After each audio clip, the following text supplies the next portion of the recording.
Welcome to the break of dawn. Want to dawn to the break of dawn. Welcome to Miami. Oh me, army. Still the baddest, ain't the damn thing changed. Okay, this is Love and Hip Hop Miami, darlings. Okay, so it started off with Amara, La Negra. As Trina would say later on in the episode, Amara, La Nigga, I screamed. Absolutely 100% hit the floor. I was just like, Miss Trina, you are really something else. Miss Trina, child, I hate to be on Miss Trina bad side. Miss Trina is an angry one. Was she getting upset? Whew, I don't blame her though. I don't blame her, but my God. Okay, so anyway. So Amara is meeting up with Shay. Shay and Amara has become cool. You know, Shay needs some kind of friends on the show. So they're meeting up talking. They started to talk about JoJo and her dating Pleasure P. Shay, you know, she didn't know about this, or maybe she knew, heard word around town, whatever the tea is. But Shay is feeling some kind of way about this. Shay's whole issue is that you don't smash the homie. We are friends. According to Shay, JoJo and Amara they're all three of them. They're all good friends, and you know they've been hanging out together, etc. Shay just cannot believe this is happening to her, and she don't really understand why. And Amara was just like, well, I feel like you should talk to her. And you know, maybe we can get things settled. You know, think things, very quickly underlay, darling. And you know, Shay was just like, okay, well, you know, we're gonna meet up, and I want you to be there when we do meet up. And Amara was just like, okay, because you know, Amara's understanding is that she don't really know much about the whole situation. She thinks that they're not serious, Pleasure P and JoJo. But, you know, she's going to find out a little later on what's tea, etc., etc. Apparently, JoJo has not been telling her the whole thing, whatever. I feel like, in general, I agree with Shay in the situation. However, we don't know how close y'all was. Now, if y'all just chilled every once in a while, every, 6 months, y'all barely talked on the phone, y'all wasn't, legit friends, then I agree with JoJo, Angry Bird, that she does not owe Shay an explanation. But in general, if you don't date my ex-dude, absolutely. And especially seeing how Pleasure P did Shay, why would you want to go with him anyway? But, you know, whatever. Everybody think they got the magic touch, and everybody think that they can't be cheated on, and, you know, oh, they can't possibly do that to me. That was you.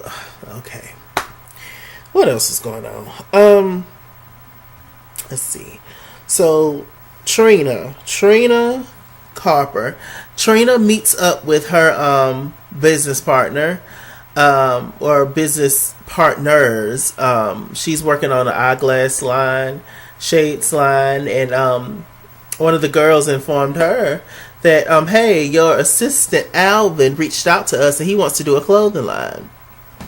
Trina had no idea about this. Side note, Trina's wigs are absolutely ridiculous and awful. Yeah, Trina, please get your wig game up. It's ridiculous. I don't know what these pink and purple and blue and green and orange. Stop. No.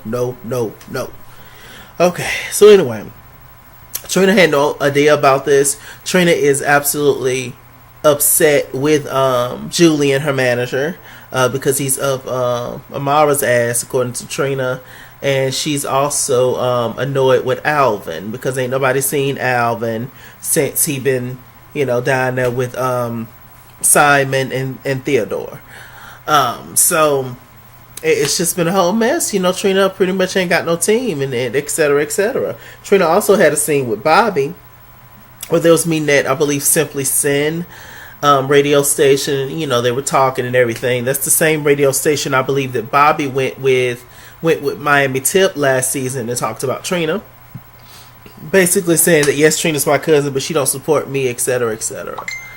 But anyway, Bobby and Trina, they have been on good terms lately, and they are trying to work together. Trina is possibly going to sign Bobby to her record label, but Bobby's being very impatient, darling.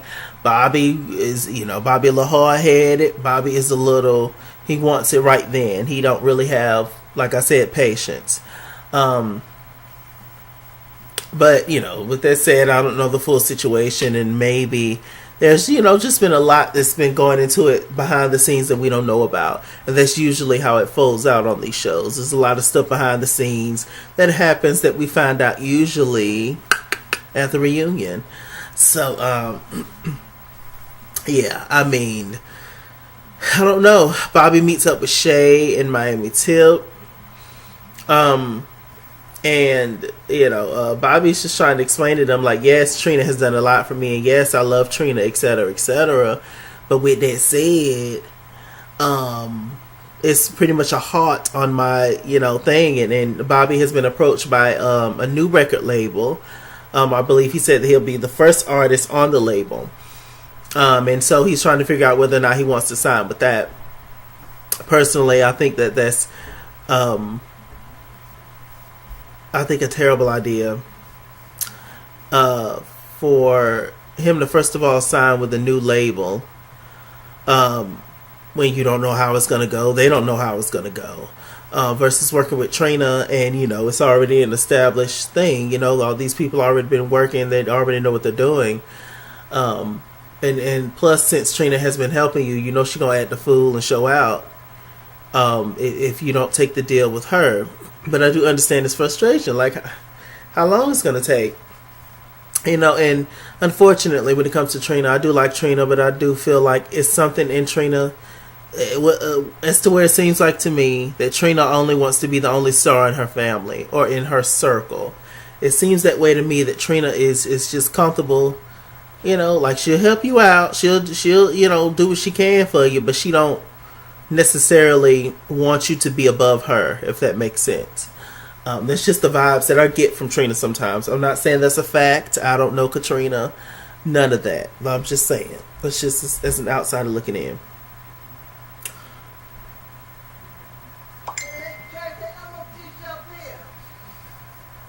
There's probably some in the back room.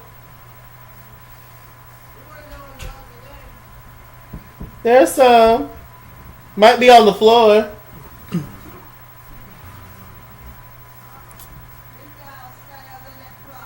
It's some in the back room.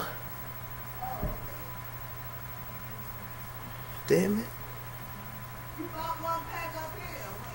I've been bought a pack up there, child, when I went to Walmart.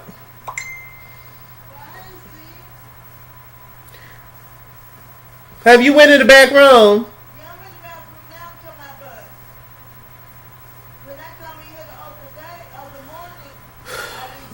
Okay. Do you see it now? Yeah. Okay.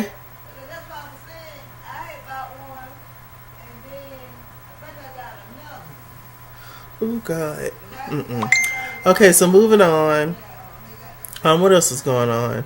I'm not even paying Sandra King no attention. Bless her heart. Okay, Trina, let's just go ahead and finish Trina out. Okay. Trina met up with her entire team. She read everybody from the top and the bottom. Apparently, Trina's been working on her album for 3 years, and because of her team, it hasn't came out.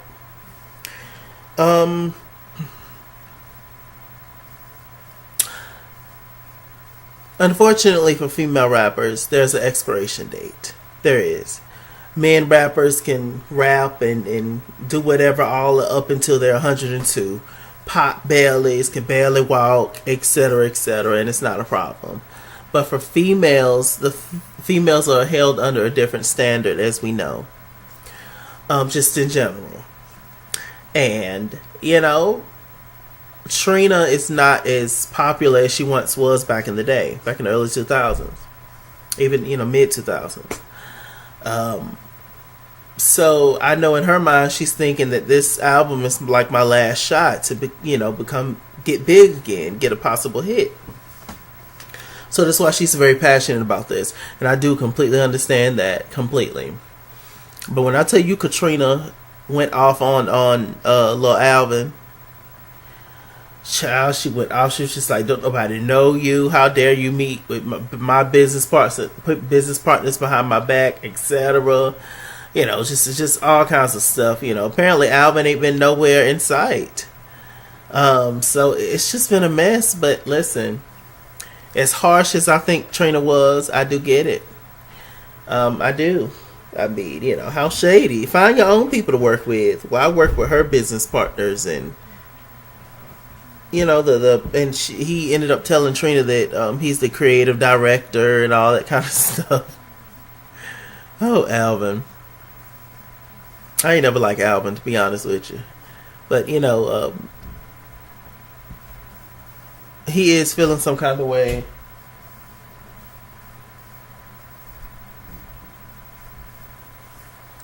And he is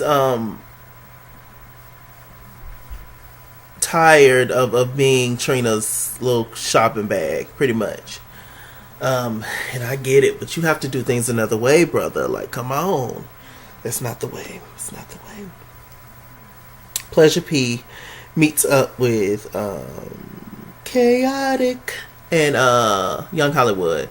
They meet up and talk, and apparently they are honoring Young Hollywood for some award. Him being a producer or whatever. And he says that he wants to invite Amara, and hopefully she comes. He wants to fully bury the hatchet when it comes to Amara and the whole situation. So, I smell weed.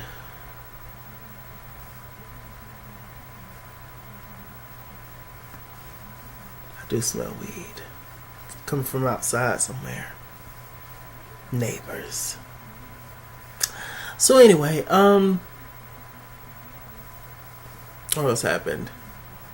So he had the little thing where they was honoring him. It was cute. Chaotic, Pleasure P came to show the support, and Amara came in. Chaotic's hitting all on Pleasure, all on Amara, and saying how good she looked, and could he take her out sometime? And she was just like, "Can you take me and my mom out too?" And he was like, "Yeah, we can go to Chili's. They got the 2 for $20." I screamed. I was just like, I know that's right. Hell, if you're gonna bring mama along, I ain't take you nowhere but to a buffet. Hello, like, come on, child, please. I don't know why she want to stick that mall from everybody. But that's just Amara way of, telling somebody that she's not really interested without actually saying that. That's just Amara's way of also protecting herself, I guess. Because, ain't nobody gonna do nothing too crazy with your mama right there. So, it's a combination of things, but I get it. Amara and Amara and Young Hollywood, they ended up having a conversation, and they talked out their issues, and hopefully everything is squashed. But for me, I'm never gonna like Young Hollywood, but he's on the show, so whatever. What are we gonna do about it? What else is going on, child?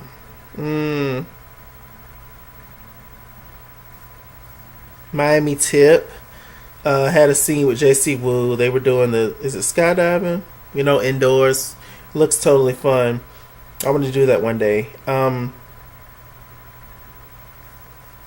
But, it's probably going to take me to lose some weight first before, because it's a possibility that, I could sink right on down where the fans are and get cut up and ate up, and that's not what I came to do. So yeah, anyway, they're talking. JC Wu, she talks about how she's excited, she's working with these producers now, and she's had really bad run-ins with producers in the past, and Miami Tip was just like, oh yeah, Lamb and Big D, they pretty cool people and everything, and they don't work with Jamie Foxx and Beyonce and Missy, etc. They like legit, they know what they're doing. Whoop to whoop. So, she started to cry. And she was just like, yeah, I've really been through like hell and back when it comes to producers. And Jessie Woo's first love is singing and music, but she ended up venturing off into different fields. And shouts out to Jessie Woo, because I was watching her live earlier, and she says that she's going to be working with Will Packer on something. So shouts out to you, Jessie Woo, woo, woo, woo, woo. Can you woo, woo, woo? Jessie Woo, come on now. Pretty little thing. Pretty, pretty, pretty. Okay, what else is going on? So they're talking and yeah, they talked. So we had a scene where Jessie Woo is in the studio recording this song. The song sounded like a bop, low key. So she went out to talk to Lamb and Big D. Big D looked like Trick Daddy. I don't know if that's a blessing or a curse. It's up to y'all. But he got the cigarette. Just cocky and and them hip hop producers. Oh, what you gonna do for me? I wouldn't be left in the room with him. He just gives me sketchy vibes, child. But anyway, she was talking. She was just like, "So can I get the song?" And they was just like, "No, that's not how this works, baby girl. You can't just get the song." They was like, "You don't own the song. Now, if you willing to give me $35,000 for the song, then for sure you can have the song." She was just like, "I just want the song to say that I'm on the song, I'm on the record, etc." But to my understanding, Jessie Woo did write a verse on the song. I believe that's what they said. So, there's a lot I don't understand when it comes to it. So I'm not gonna speak too much on it. But Lamb, she's been knowing Lamb for a long time. Lamb talked to her, and they talked about the whole thing. And she started to get emotional. She was just like, every time I take 3 steps forward, I take 4 steps back. Whew, girl, just tell me about it. I know how that is. And so, yeah, it's a tough situation to be in. And I didn't really like how when she got up and left, the guy had like a smirk on his face. But some people are like that. When you're trying to be serious, they can't be serious.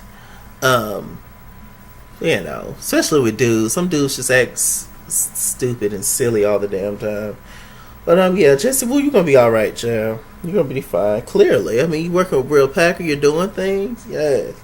Now, Jessie Woo Woo, I do love you, sis. I do. But I don't like how you threw that bottle at Amara now. I didn't like that. I have to say that. I love you. I love you dearly. Don't block me. But I didn't like how you threw that, because you should have threw that bottle at JoJo. That was the one that hit you. And whether or not you feel like Amara was genuine in her apology, she apologized. So, I mean, hell. But, I ain't got no more juice. But, yeah, so, that's it. But you're gonna be alright, child. What else is going on? Shay and Baby Blue had a scene where they're talking, and Shay recycled one of her bad wigs to another one. And they were talking, and Shay, talked to Baby Blue about Pretty Ricky. She explained that Pretty Ricky, Pleasure P kind of is Candy of Escape, meaning that y'all know Escape pretty much, at least nowadays, it's just the 3, Tamika, Tasha, and Tiny.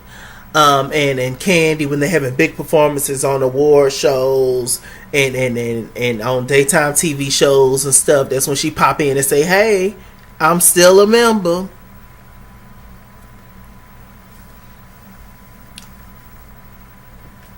That's pretty much what Pleasure P do. And saying that he's only in it for the money. He don't give a damn about y'all. That whole Omarion complex. Think you too good for the group. You too good for the other members. But, the only way you making money is if you with the members. So how you too good for the members, I totally get that vibe from Pleasure P. I'm not shocked, child. That's why he done put on that baby weight. Karma hits you in all kind of ways, I tell you. So anyway... they're doing that thing, they was just like, man, we just can't, get with it, whatever. So, Baby No. Shay says that, hey, I want you to come with me to this whole meeting that I'm having with JoJo and Amara. I just want to sit down and talk about the whole situation. Baby was just like, okay, but if you get me in some shit, I'm done with you. It's a wrap. It's over with, and I'm done with you. Sis was just like, okay, that don't mean nothing. Y'all know Shay turns up. I be with Shay sometimes in certain things that she say, but it's just her delivery. It's just always terrible. She don't know how to talk to people. When she says that she wants to have a conversation, it's never a conversation that's had. It's just war. As soon as it's like, Lord, Shay, please. So Amara, she said, had this little food truck out and has her mom cooking empanadas, which look really good. And she got everybody trying her mom's empanadas, invited some friends out, etc. It was cute. She had her long hair in, whoop to whoop. But for some reason, Amara, she's a beautiful woman. But I like Amara with the froze. That's why I want my froze all the time. That's not the only reason I, wear them because I like them. But yeah, I think Amara looks her best with her afros than any other hairstyle. I really do. But whatever. Versatility is everything. So she had on this wildcat suit. Wow, wow, wow, wow. And first JoJo and Pleasure P came, hugging each other, etc. Pleasure P acted like he didn't want to taste the empanadas, but he ate them. He said he liked them. Then here comes Shay. I don't know what Shay had on. Shay's wigs and Trina's wigs are just, I don't know. Y'all hit up Jessie Woo, Trina, and Shay. Because Jessie Woo's hair is always laid. Always laid. Them bundles, them wigs and stuff that Jessie Woo be wearing, laid. Jessie, I ain't never seen Jessie Woo who come on, Jesus. I ain't never seen Jessie Woo hair out of place. Not once. Sis hair be laid down. So anyway, so they came in, Shay, came in similar how she came in with the whole Joy situation. Look at this fake ass bitch and all that kind of stuff. I'm just like, Shay, y'all supposed to be there for a conversation. This is not gonna go well, honey. Child, JoJo was just like, I thought we were supposed to have an adult conversation to sit down. But you're dealing with hood rat people, JoJo, and you're one of them. So I don't know why you thought something was gonna be different. She's so funny looking, isn't she? Bless her heart. Bless my heart. Hell, I go through things. So Shay came in and they did their whole thing, argued back and forth. Child, they done threw the empanadas all across the room. Child, mama up there disappointed, and Amara was just like, this is not how this is supposed to go, ladies. I was just like, well, I don't know what you expected either, ma'am. It was just a mess. Luckily, the men didn't get into it though. Baby Blue and Pleasure P, they stayed away from each other. They didn't get into it. But they're brothers. At the end of the day, they're gonna always fight and get into it. I mean, it's just what brothers do. This is what sisters do. This is what family do. When you be around somebody for that long, a person that people that knows everything about you, y'all gonna get into it because each one of y'all know your triggers. Each one of y'all know what gets the other party mad. So yeah, child was a mess. So Amara was over there talking to Baby Blue, Whoa, and JoJo, and Amara was just like, well, look at what your man doing now. Your man that you say love you so much, look at him now. He over there consoling Shay, making sure Shay all right. Do he really love you like you say he do? JoJo just sitting over there with her mouth hanging open. Yeah, and he's over there talking to Shay, and JoJo and Shay asked Pleasure P, are y'all serious? Are y'all together? Y'all dating? Pleasure P straight up told her, I date a lot of people. You see how men do? You see JoJo, you thought you had a prize. You see that? Child, he over there, Shay, he asked Shay, do you still love me? And Shay didn't say nothing, but of course she still has feelings. That's why this whole thing is a thing. On top of the fact that maybe she feels some kind of way because, according to Shay, her and JoJo are good friends, and you don't do that. In which I agree. But maybe to JoJo, Shay, y'all not that good of a friends. So who knows? But me personally, if I was in the situation, I wouldn't have been bothered with nobody named Pleasure P. Especially seeing how everything transpired with Shay. I mean, Shay is a whole lot to deal with, but she's not mad for nothing. I would think that most people would not like drama and mess in their life voluntarily. Who knows? Is that it? I think I talked about everything, darling. I think so. With that said, I'm Mr. Chalaki. Mr. Chalaki, Google Plus. Follow me at Iskinsworld Instagram and Twitter, at Iskinsworld89 on Snapchat, Chisking on Facebook. Mr. Chalaki on Cash App and PayPal. Run me my money or run me my fade. Run me my money the way I get paid. I love you so much. All my social media handles will be in the bottom bar below. Like, comment, subscribe, click that notification bell to get notified. And I'll see you guys later. Stay black and stay tuned.